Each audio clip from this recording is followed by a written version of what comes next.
On this episode of Prop Makers, I'm going to give you a behind-the-scenes shop tour. Stick around.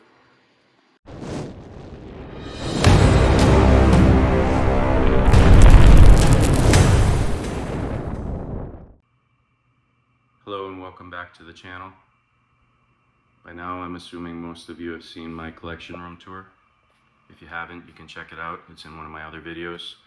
For those of you who follow me on Instagram, you know that I spend just about every morning, a couple hours per morning, in my shop.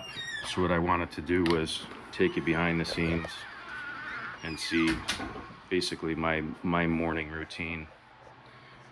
I'll come in, flip some lights on, make a cup of coffee, and then get to work. If I'm only doing like small detail work, I'll just use the recessed cans. If I'm doing fine detail work, which lately I have been, I have 6 overhead LED high bays that put the room at about 120 foot candles, which, you know, is, for those of you who know light levels, that's like operating room lighting. My workbench is freestanding. I built it, put some white formica on the top, recessed a router lift into it. So I guess I'll start here.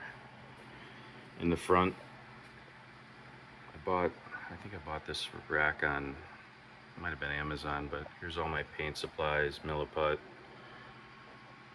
different gilders, waxes, and tools. It's amazing how when you do this stuff, you just keep acquiring and acquiring and acquiring.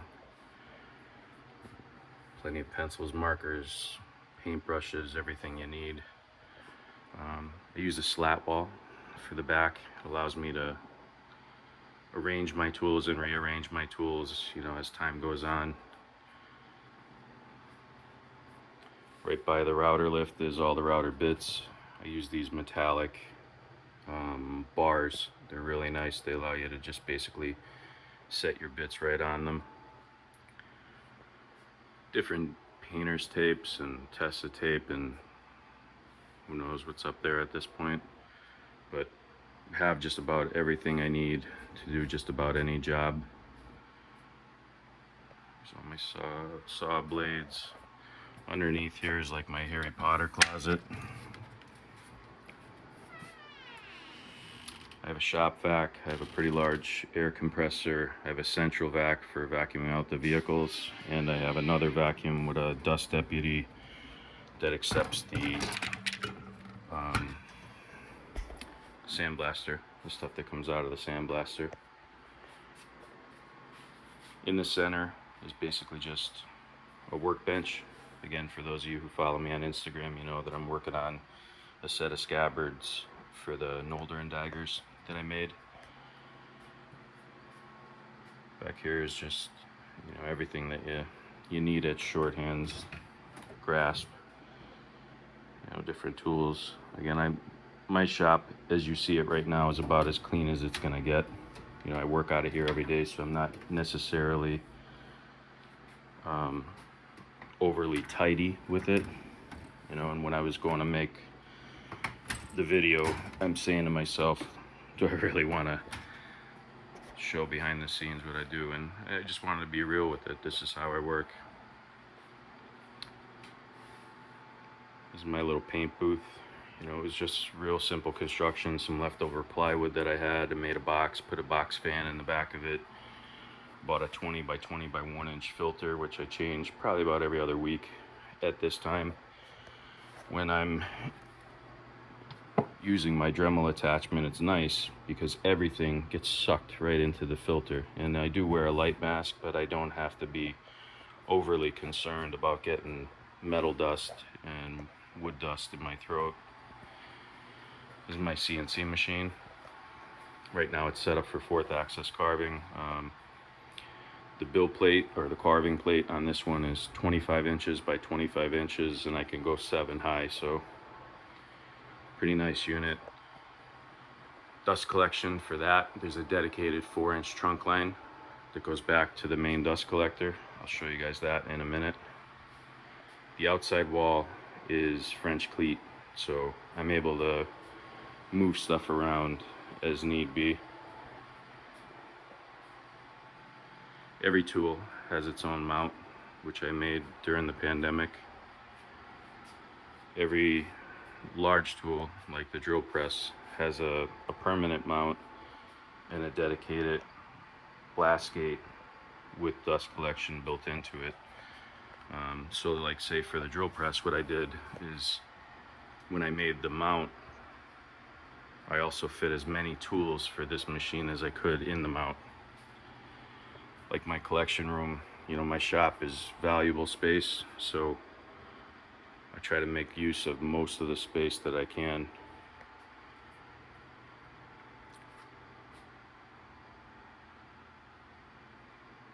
Machines like the scroll saw where it had built-in dust collection, but it wasn't that good. I connected that, but then I also added a second leg up to grab the surfaced dust as I'm making them.